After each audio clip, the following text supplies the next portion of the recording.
Hello, everyone, and welcome back to Boogie Studios. Let's imagine ourselves back in 1955. We turn on the radio, and we're going to listen to our favorite radio broadcast called Suspense. Hope you enjoy.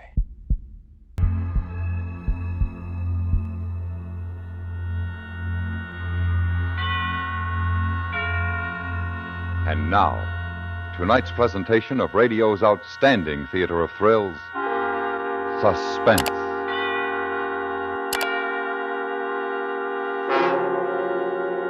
Tonight, we bring you a story of a man's life and his defeat at the hands of his greatest enemy. We call it This Will Kill You. So now, starring Sam Edwards, here is tonight's suspense play, This Will Kill You.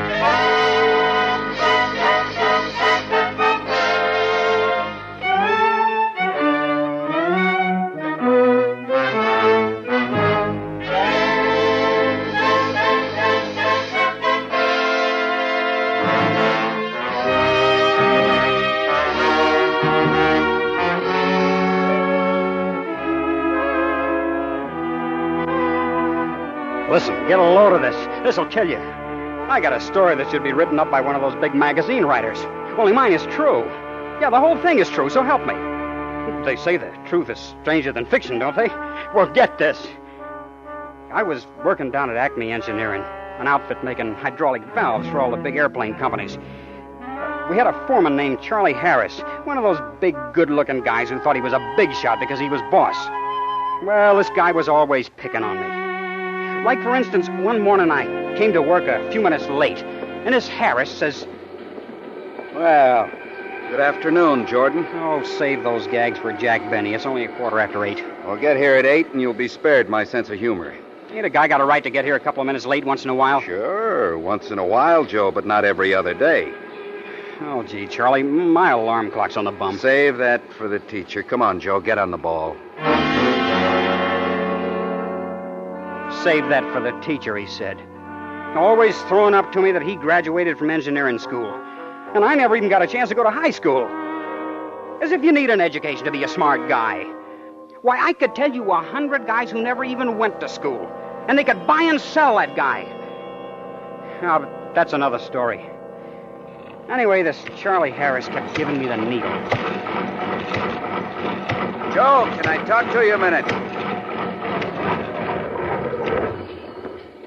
What is it now, Chief? Quit calling me Chief. Now, look, kid, I don't know what's wrong, but you're slowing up. The other boys are turning out 100 parts a day, and you're only averaging 80. Now, what's the trouble? Oh, gee, I don't know. My eyes hurt. This work's tough on the peeps, and I gotta stop once in a while. My eyes hurt bad. You complained last week, too, Joe, and the company doctor's report said there was nothing wrong. Oh, what does that quack know? Quit the complaints and get on the job. Get on the job. Did you get that? Just because he's bucking for promotion by being the first one in and the last one to leave. So the big boss will think he's a hot shot. Could I help it if my eyes hurt bad? Oh, he had to make a big thing out of it. Just because I got in the habit of having a couple of drinks every night and he found out. Ain't a guy got a right to have a little fun once in a while? So my eyes hurt a little the next day. Is that so terrible? Well, anyway, he kept picking on me. One day I was knocking my brains out. Let me go, let me go, let me go, lover, let me go. Joe? Yeah? You know there's oil and gasoline all over the place, Yeah? and that a cigarette could burn the plant down. So what? So read the sign beside your machine. I can read it, Charlie. Read it. No smoking. Put out that cigarette. What cigarette? Why, you stupid. Give me that cigarette. I'll break your head! Get it out of your mind. Come on, lay off, fella. Hey, wait a minute.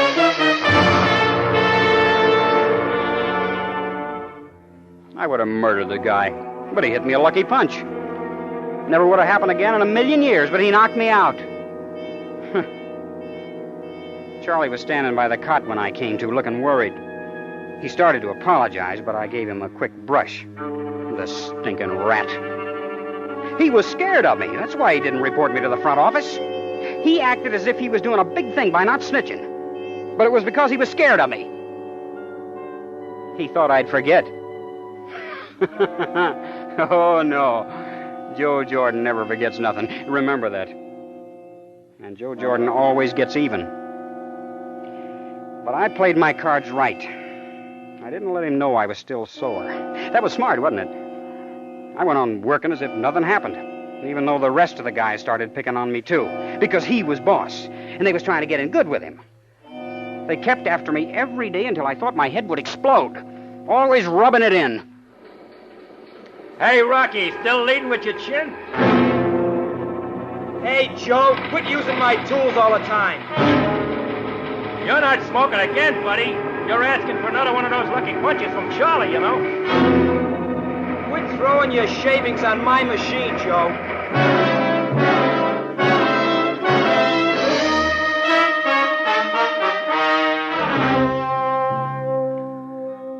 I used to get splitting headaches from the pounding on my brain. Oh, you would too, getting it from all sides like that, wouldn't you? It wasn't so bad during the day. The machine drowned out the noise in my head, but at night that pounding would start, steady, like my machine, banging away all the time, so I couldn't sleep. It might have got another guy, but not me. I'm too tough. Yeah, and I got plans for Joe Jordan. Be a big guy someday with my brains, no foreman of some small-time outfit. I'd be head man of the biggest shop in town with a classy car, big house with servants, and a beautiful wife. Yeah, a beautiful wife. And I had her all picked out. Her name was Harriet. She was a stenographer at Acme. All the guys was on the make for her, but she had a yen for me. Oh, not that she ever said anything, but I could tell. I know dames. Once we had a long talk at the water cooler, and I knew I could take her out whenever I got good and ready. When I heard about the company dance, I was good and ready. I didn't want her to think I was too anxious, so I just waited. And a week before the dance, I met her at the water cooler again and managed to bump her as I got a paper cup. Oh, pardonnez-moi. Oh, you speak French? Yeah, a little. I knew a guy from Paris, France once, and he taught me a couple of things. Cherchez la femme, comment elle-vous. That's quite an accent. Excuse me, Joe, I gotta get back. Oh, wait a minute. I got a lot of accomplishments. I'm a good dancer, too. Did you know I took second place in the bop contest at Ocean Park last year? No, I didn't. Do you do the New Yorker? No, I'm sort of on the conservative side. Oh, I can do the square stuff, too. Well, we must dance sometime. Excuse me, Joe, really. Wait. I just happened to think. How about going to the company dance with me Friday? Well, I'm very sorry, but I can't. Aren't you going? Yes, but I have a date with Charlie. Charlie who? Charlie Harris.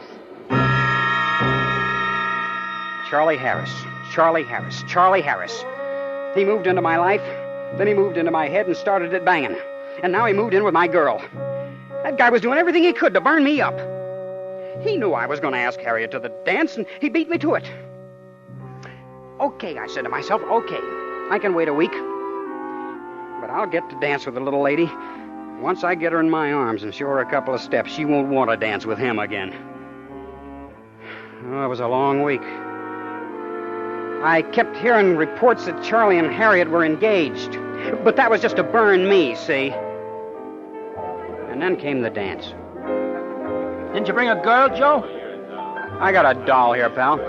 Where is she? Dancing with some other guy?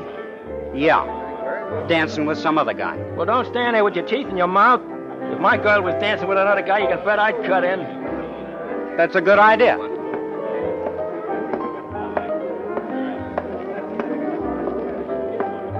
Pardon me, I'm cutting in. No, you're not, Joe. I wasn't asking the pleasure of you, Charlie. Now, if you don't mind. This is our favorite number, Joe. Why can't I cut in once? Just because he's a big foreman? Because you're the little jerk.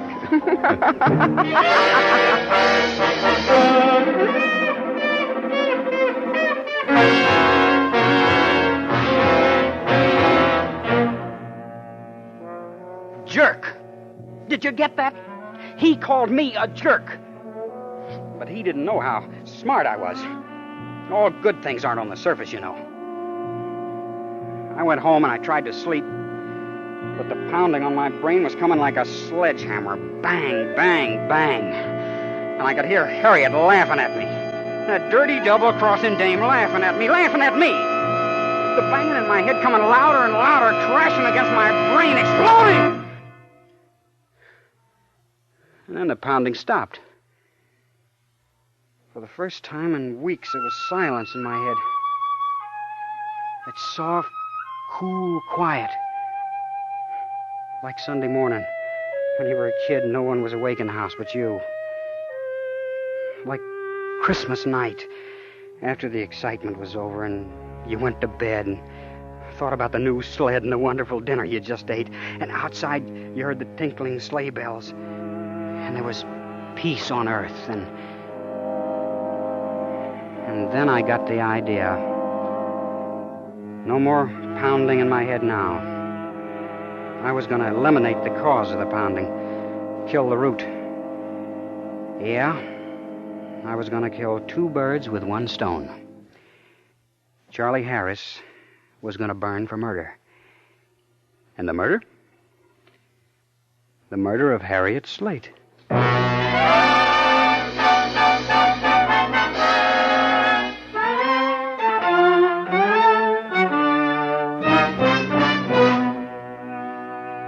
You are listening to This Will Kill You, tonight's presentation in radio's outstanding theater of thrills, Suspense.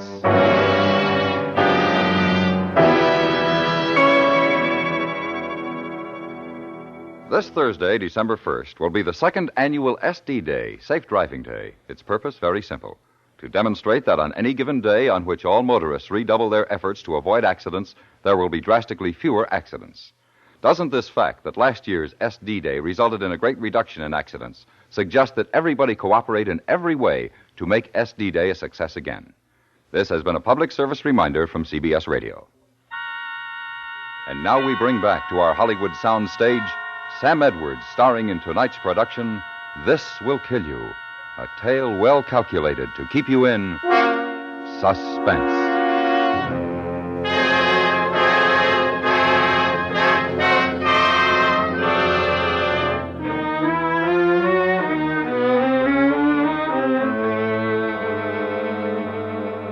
Are you still with me?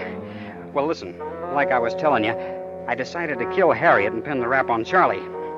Fooled you, didn't I? You thought I was going to knock off Charlie myself, didn't you? Oh, no. No, the law was going to do the job. You get the switch? I planned it carefully so there'd be no slip-ups. I took plenty of time.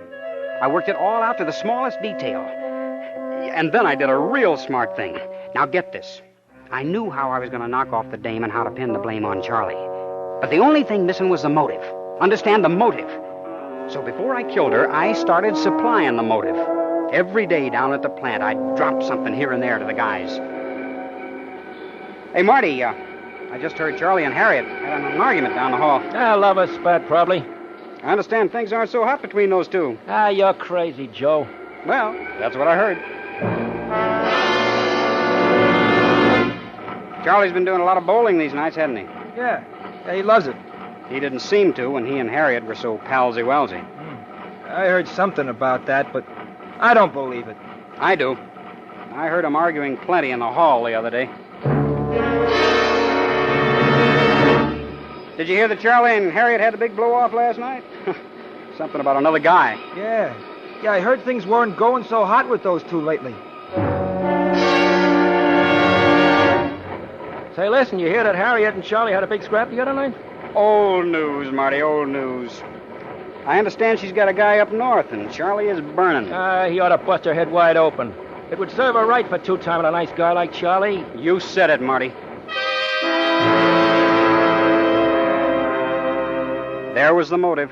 Signed, sealed, wrapped up in a big red ribbon, and ready to be delivered. The next afternoon, I heard Charlie making a date with her for that night. He didn't know it, but it was going to be his last date. Well, when the 5 o'clock whistle blew and Charlie went in to wash his hands, I slipped over to his workbench. I grabbed the steel pipe he used on his drill press and slipped it under my coat. I wore gloves so my fingerprints wouldn't show on it. Smart, huh? Only Charlie's fingerprints were on the pipe. I waited outside the plant, and in a little while, Charlie walked by. I walked alongside him and started to talk. Got a minute, Charlie? Oh, sure. What's on your mind? Well, there's an idea I've been working on that can speed production in our department. Can I talk to you tonight for an hour or so? Sorry, Joe. Can't tonight. I got a date. But with my idea, each man can turn out 150 valves a day, easy. I got it all worked out in a model in my room. Can't you make it tonight? I told you I've got a date. You're always giving me that company spirit stuff when it doesn't cost you anything. Okay, Charlie, I took you up on it. I've been giving up my nights to work on this idea. I didn't expect nothing out of it. But when I ask you to give up a measly hour, you're too busy. Why can't you come over after your date? Take it easy. I didn't know you were so hot about all this. Okay, if it means so much to you, suppose I leave my girl about 11 and get to your room a few minutes later. Ah, that's swell, Charlie. I'll be waiting for you. I may be out for a minute or two, but the door will be open, so wait for me, huh? See you later. You bet.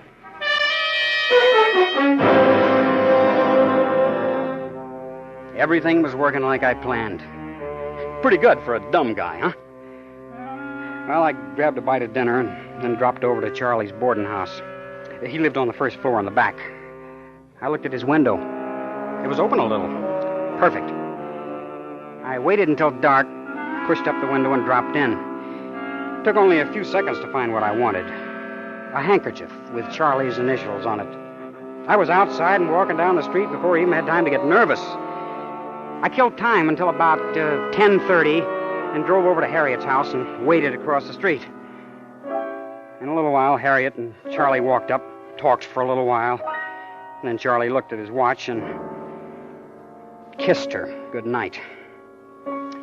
I waited for a few minutes after he left, and then I walked up to her room.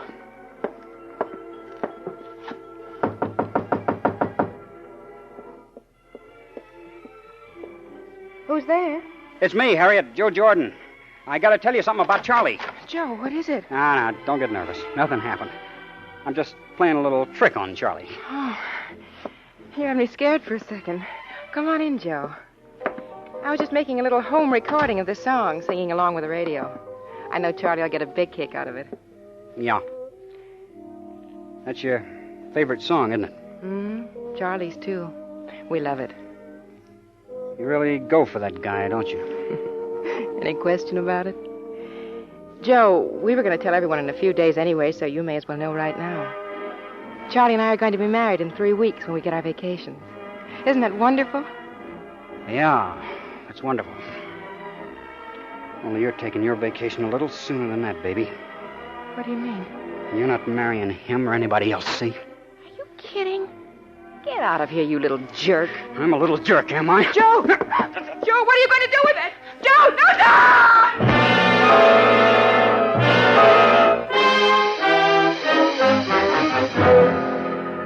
I did it. It was done. I looked at the clock. It was 11:10. He'd just be getting to my room now. 5 minutes to kill. I dropped Charlie's handkerchief on the floor, then messed up the joint to look like a struggle.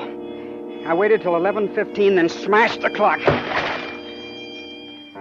It stopped dead. I dropped the steel pipe on the floor, blew the place fast, and raced home. I ran up the stairs, worried that maybe Charlie had left. Well, where you been, Joe? I was just getting ready to leave. Oh, I'm sorry, Charlie. I got stuck. All right. Where's the model you were talking about? Oh, gee, I'm sorry to have dragged you all the way over here for nothing. It's still at the welder's. I thought it would sure be here by tonight. Let's make it tomorrow. You're a great one.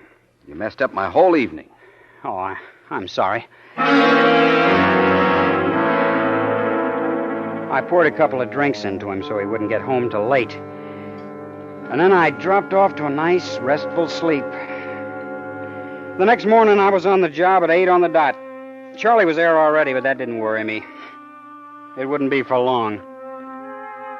About an hour later, the kid from the front office came up and said something to Charlie, and he left the shop. That was it. Those were the cops. And Charlie was a dead pigeon. Well, I went on with my work, not doing very much, just faking, because I knew I was next. And I was. The same kid came at lunchtime and told me I was wanted at the front gate.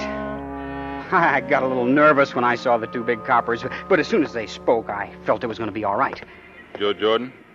Oh, yeah, that's me. I'm Lieutenant Sullivan, Homicide Squad. Hope you don't mind coming down to headquarters with us. I want to ask you a couple of questions. No, I don't mind.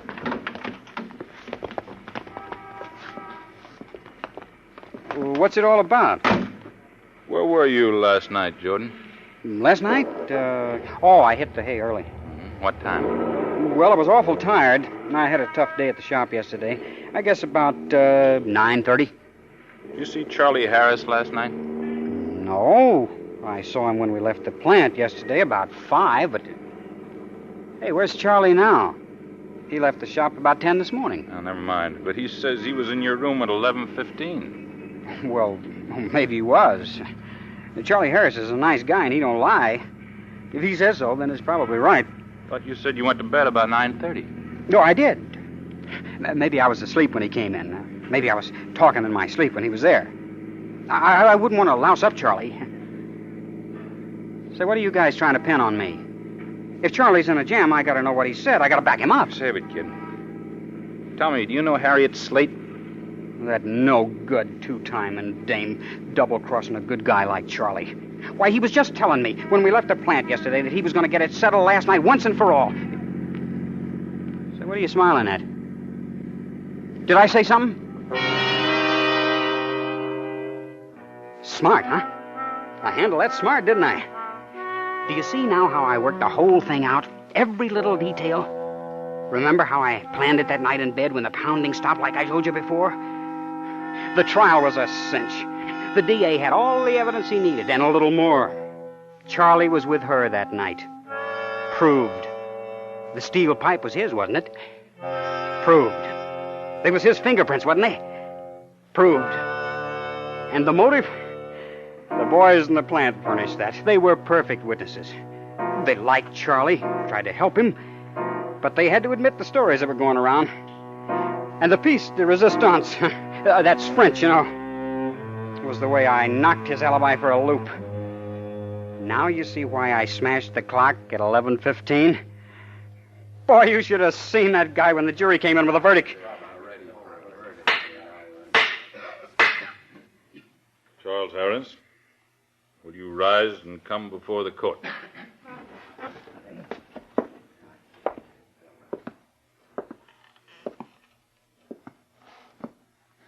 Charles Harris, a jury of your peers has found you guilty of murder in the first degree, and I hereby... Oh, boy, what a day. You should have seen him. He stood there trying to put on that big shot stuff even then, trying to act like he wasn't scared to die. I could tell he was ready to faint right there and then. But the newspaper guys were taken in, and they said he stood straight and fine and brave in that courtroom, like a soldier facing a firing squad. That's what they said, the dopes. But I knew he was yellow. Or else why wouldn't he have picked on me? Just because he was boss, huh? So you see, I was smarter than he thought.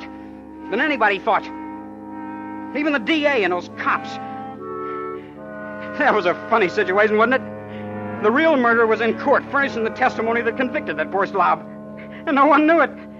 That's a good one, huh? That's a good one. It's time, Joe. Be brave now, Joseph. We must go. All right, Father, but let me tell you the punchline. Come on, Joe. It's time. Oh, quit it. So we'll be a minute late, so you'll pay the guy who pulls the switch a minute overtime. The state can afford it. I've been telling Father here the whole story. I gotta tell him the snapper, don't I? Let him finish. Go on, my son. It was a fluke, Father. 1,000,000 to 1 shot. They never would have got me if not for one thing. One little mistake, Father. If not for that, it would have been a perfect crime. It would have been me walking around here free now, and not Charlie. You see, the night I knocked the doll off, she up and told me she was making a recording of that song on the radio. She told me, you hear? And I forgot all about it. So all the time I was spilling my guts to Harriet, that machine was taking down every word, and I forgot all about it. If I'd smashed the record, if I'd only smashed it that night. Harriet's old lady got her things, and a few weeks later decided to play the records. And she heard the whole thing, my whole confession, just as if I spilled to the cops. Father. We must go now, Joseph.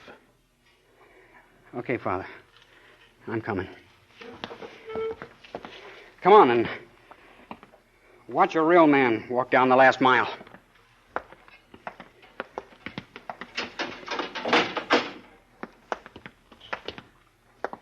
You've seen plenty of guys walking down this road, didn't you, Warden? I bet none of them took it as good as me, did they? The Lord is my shepherd. They say guys crack up on this little walk, don't they? Not me. I got guts. Down in green pastures. I bet Charlie would have cracked up by now. Hey, Warden? He'd be screaming his yellow head off. He wouldn't be taking it like me. Restoreth my soul. There's nothing to be scared of. Guy pulls a little switch and it's all over. They say you don't feel a thing. Though I walk through the You don't feel nothing, do you, Warden? Oh, you should know. You've seen plenty get it. It doesn't hurt, does it? Thy rod and thy staff, they comfort. I could have been a big man in this town. Thou prepare With a classy car. before me in the presence A big house with servants. And a beautiful wife. Thou anointest my Yeah, a head beautiful with wife. But I got a tough break. 1 in a million, I tell you. Surely goodness and mercy shall But it's all in the game, see? Come see, come sa. That's French, you know. I'm taking it pretty good, ain't I? Not many take like me, do the Warden. You think the papers will say I stood up straight and fine and brave, huh? Like the guy facing a firing squad? I'm taking it pretty good, ain't I, Warden? Ain't I, Father? I'm taking it pretty good, ain't I? I'm not afraid. You know that, don't you? Don't you? I'm not. I'm not afraid.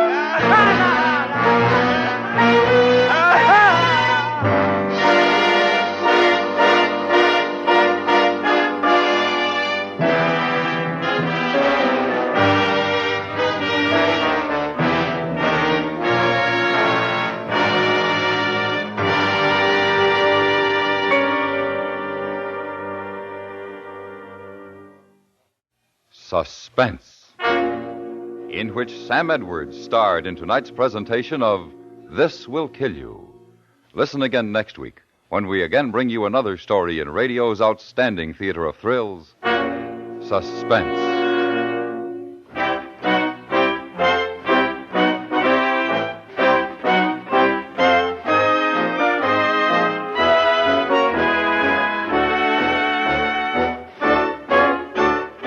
Suspense is produced and directed by Anthony Ellis. Tonight's script was written by Peter Ashley. The music was composed by Rene Garrigang and conducted by Wilbur Hatch. Featured in the cast were Vic Perrin, Charles Seal, Leonard Weinrib, Lillian Baeff, and Barney Phillips. Don't reach for your holster. Reach for your CBS radio dial instead, and let Matt Dillon do the shooting on Gunsmoke. In the character of United States Marshal Matt Dillon, all the heroes of the old-time frontier days come to life. In Gunsmoke, CBS Radio has a widely applauded, widely followed program, power-packed with action, Saturdays in the daytime and Sunday nights. Stay tuned for 5 minutes of CBS News to be followed on most of these stations by The Jack Carson Show.